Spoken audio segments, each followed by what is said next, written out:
आपण पाहताय मुद्दा महाराष्ट्राचा आणि सुरुवातीलाच एक बातमी आहे बीडमधल्या एका अनोख्या राजकारणाची।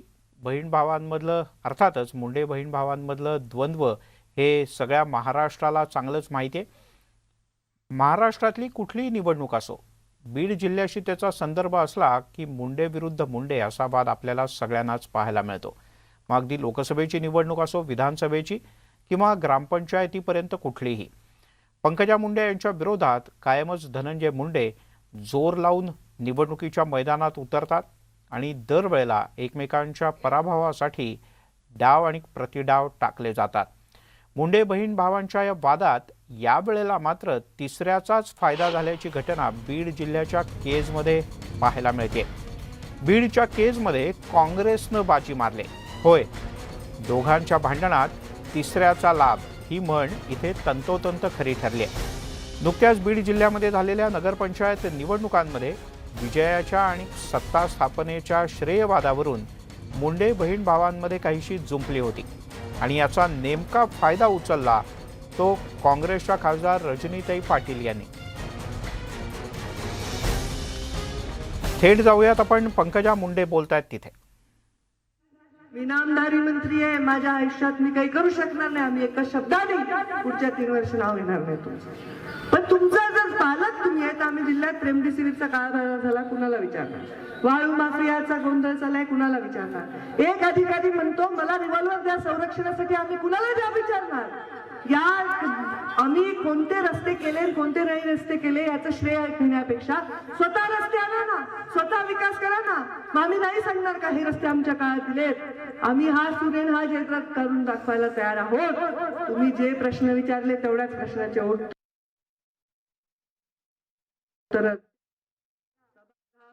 जसे उत्तर द्यावे लागतात तसे सभागृहामध्ये सुद्धा द्यावे लागतात। त्यामुळे आम्ही बोलतोय कारण तुम्ही दुसरं बोलून बातमी होऊ शकते, पण जनता फार हुशार आहे, त्यातल्या त्यात बीडची जनता तर फारच हुशार आहे। इतकी हुशार आहे ती बरोबर सगळ्यांना साईज मध्ये ठेवते, जास्त उडू देत नाही। कुणाची पतंग कुठे कापायची हे बीड जिल्ह्याच्या जनतेला चांगलं माहिती आहे। आम्हाला पण बीड जिल्ह्याच्या जनतेची प्रचंड धाक आणि भीती आहे, त्यांच्या बरोबर नतमस्तक राहिल्याशिवाय होत नाही। त्यामुळे आता जे आहे ते जनतेच्या हिताचे काम तुम्ही केले, आम्ही जाहीर शाबासकी देऊ। पण तुम्ही जर तुमचे कार्यकर्त्यांना पोचण्यासाठी ही आणलेली आहे सत्ता आणि तुमचे घर भरण्यासाठी तर हे योग्य नाही। अहो, आम्ही एवढं शिस्तीत काम केलं, माझं मंत्रालय तुडुंब भरलेलं असायचं, माझं घर तुडुंब भरलेलं असायचं, तरी एखाद्याची भेट नाही झाली तर तो नाराज व्हायचा, गर्दीत भेट नाही झाली। अरे बाबा, मी भेटले नाही असं नाही, गर्दी होती। आता तर अनेक कार्यक्रम रद्द व्हायले, मीडिया आहे ते माझ्या समोर। कालचे दौरे झाले का? झाले का उद्घाटनाचे दौरे? का नाही झाले? तुम्ही आम्हालाच फक्त माईक घेऊन येतात, कधीतरी विचारा तिकडे एवढ्या घटना गेल्या 2.5 वर्षात एकही माईक तुम्ही तिकडून घेतला नाही। मला सांगा, तुम्ही आज माझ्या कोविडचा त्रास होतोय, बोलताना खोकला येतोय, मला आता डॉक्टरनी सांगितले की माझ्या फुफ्फुसाची स्कॅनिंग करावी लागेल, एका बाजूला दुखतंय मला, तरी माझे कार्यक्रम ठरले होते, मी आले। म्हणजे जे काय करायचं 30 तारखेनंतर करा। आज कमिटमेंट ही राजकारणामध्ये आपण एखाद्याला शब्द दिलाय, वेळ दिली आहे, ती शब्द वेळ पाळणे। पण आज मला वाटतं गेल्या 2 वर्षामध्ये एकतर कोविडमुळे कार्यक्रम झाले नाही आणि जे कार्यक्रम डिक्लेअर झाले त्यातले 80% कार्यक्रम रद्द होतात। आता ते का होतात? हे कुठली शिस्त नसल्यामुळे होतात, कार्यकर्त्यांना दिलेला वेळ न पाळल्यामुळे होतात, सत्तेला गृहीत धरल्यामुळे होतात। मग शिस्तच नाहीये तुमच्याकडे, करण्याची इच्छा नाहीये। कार्यकर्ता जैसा राजा तैसी प्रजा, जैसा नेता वैसा कार्यकर्ता, जसे आम्ही तसे आमचे कार्यकर्ते, जसे आम्ही तशी आमची जनता। त्यामुळे आताची परिस्थिती जी आहे ती परिस्थिती लोकांना स्पष्ट कळलेली।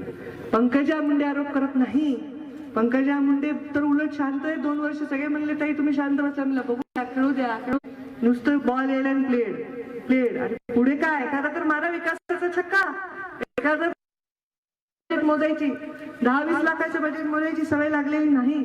आज सत्तेत नसताना देखील प्रीतमताईंनी उल्लेख केला, आज केवढे नॅशनल हायवे आले, प्रत्येक जण पत्र दाखवेलच की कोणी मंत्र्याला पत्र लिहितं आहे। आम्ही लिहितो मुख्यमंत्र्यांना पत्र, आम्ही लिहितो शरद पवार साहेबांना पत्र, आम्ही लिहितो ना वेगवेगळ्या मंत्र्यांना पत्र आमच्या विकासासाठी। पण तिथे पाठपुरावा करून कोण काय म्हणतं हे जनतेला स्पष्ट आहे। तुम्ही आधी सत्तेत होता, तुमचं केंद्रात सत्ता होती, राज्यात सत्ता होती, तेव्हा का जिल्ह्याची रेल्वे नाही झाली? तेव्हा का जिल्ह्यामध्ये विकास निधी नाही आला, तेव्हा का मुख्यमंत्री ग्रामसडक योजना तुम्हाला सुचली नाही? आणि त्यामुळे ही जी परिस्थिती जगासमोर आहे, एवढंच नाही तर वैयक्तिक लोकांचे कामं होत नाही. आज तुम्ही इथे सगळे नगरपंचायतला निवडून आले, पण शेतीवाडीच करतात ना. नगरपंचायत म्हणजे आता ग्रामपंचायत पेक्षा मोठं झालंय थोडं, पण तुमच्या गावाकडे शेती होती. विमा मिळाला का तुम्हाला इतके वर्ष? जेवढं त्यामुळे पंकजा मुंडे या एक प्रकारे जाहीरपणे कान उघडणी करतायत. आता जाऊयात, भारतीय जनता पक्षाची एक पत्रकार परिषद सुरू झाली, थेट तिथे जाऊ. बृहन्मुंबई महानगरपालिका सांडपाणी प्रक्रिया प्रकल्प व इतर तत्सम कामासाठी प्रदान अशी नोंद दाखल केली आहे. आता यामधून आणखीन एक प्रश्न असा उपस्थित होतो की जर हा भूखंड एसटीपी प्लांटसाठी मुंबई महानगरपालिकेला जर वर्ग केला गेला होता, तर त्या ठिकाणी आरजीपीजीचं रिझर्वेशन आहे का? आरजीपीजीचं रिझर्वेशन जर नसेल तर त्या ठिकाणी उद्यान कसं काय गेलं आणि मग त्याच्यावर नामकरण कसं गेलं? त्याच्यामुळे कायद्याच्या दृष्टीने सुद्धा हा अतिशय गंभीर गुन्हा आहे.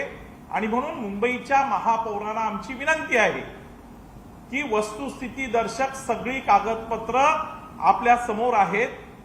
उगाचच थातूर मातूर कारण देऊन टिपू सुलतानचं समर्थन करू नका. तर धर्मांध क्रूरकर्मा हिंदूंचा नरसंहार करणाऱ्या टिपू सुलतानचं अनधिकृतपणे जे नामकरण झालंय त्याच्यावर कारवाई करा.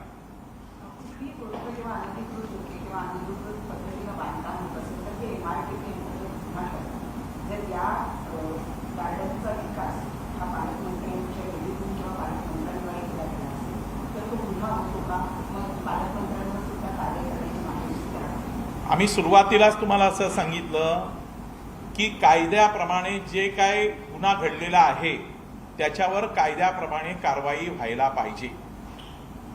समोर कोणी केलंय आणि कायद्याच्या कक्षेत ते जर बसत नसेल तर कायद्याप्रमाणे त्याच्यावर कारवाई व्हायला पाहिजे, ही भारतीय जनता पक्षाची मागणी.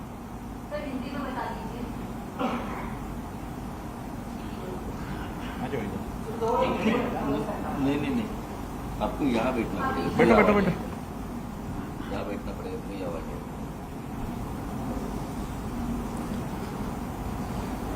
कल जो मलाड विधानसभा के आमदार महाविकास आघाड़ी सरकार के मंत्री सम्माननीय असलम शेख जी ने जो हिंदुओं का नरसंहार करने वाला धर्मांध व्यक्ति टीपू सुल्तान के नाम पर जो अवैध नामकरण हुआ, उस नामकरण के बारे में भारतीय जनता पार्टी की भूमिका, भारतीय जनता पार्टी का विरोध, भारतीय जनता पार्टी का संघर्ष पूरा मुंबई नहीं पूरा देश देखा. मीडिया के माध्यम से पूरे देश के सामने आया. मीडिया के सामने सम्माननीय महापौर महोदया ने जो वक्तव्य दिया वो कहीं न कहीं मुंबई के लोगों को, देश के लोगों को दिशा भूल करने वाली है, गुमराह करने वाली है और टीपू सुल्तान की भूमिका का समर्थन करने वाली है. उन्होंने साथ में बोला उस उद्यान का नामकरण हम लोग रानी लक्ष्मीबाई के नाम पर करने का प्रस्ताव ला रहे हैं. भारतीय जनता पार्टी का सवाल है कि महापौर महोदया बड़ी बड़ी बातें बंद करिए. हमको पता है कि आपकी मजबूरी है. अब प्रस्ताव कहां पर है? आपने मुंबई महानगर पालिका में रानी लक्ष्मीबाई नाम का प्रस्ताव आपने लाया है क्या? और दूसरा मुद्दा है कि अगर अवैध वहां पर नामकरण हुआ है, आप बोलते कि नामकरण हुआ ही नहीं है, तो उसकी कार्रवाई कब होगी? क्रूर टीपू सुल्तान के नामकरण की पट्टी कब हटेगी? वहां पर ग्राउंड होना चाहिए. उसका समर्थन भारतीय जनता पार्टी करती है और भारतीय जनता पार्टी की भूमिका भी है. लेकिन महापौर महोदया,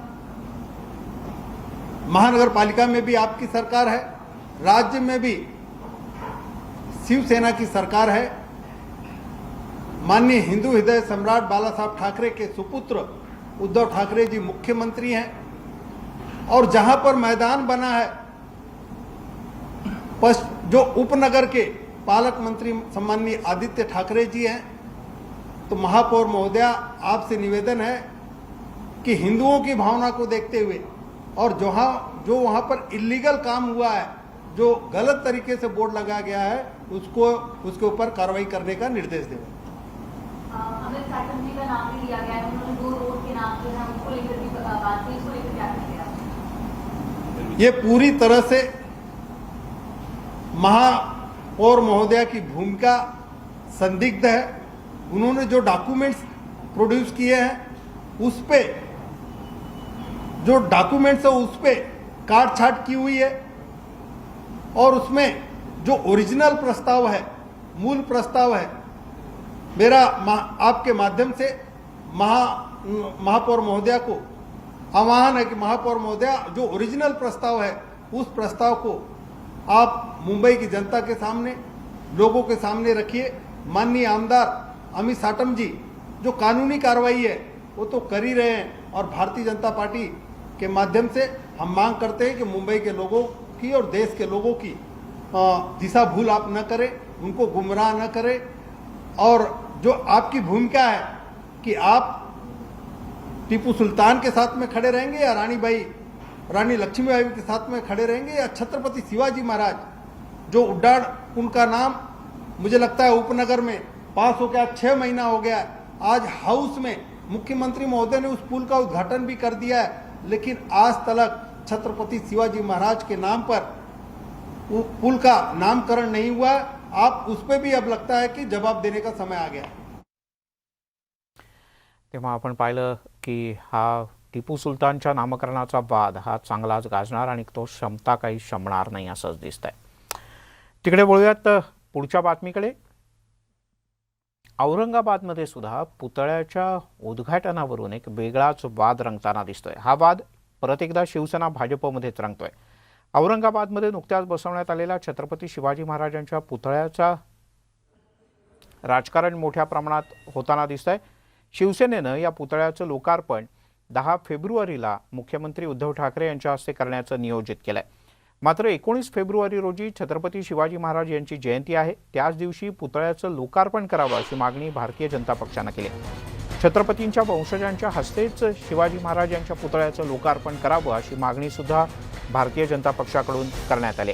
या मागणीचं निवेदन भाजप शहराध्यक्ष संजय केनेकर यांनी पालकमंत्री सुभाष देसाई यांना दिलं।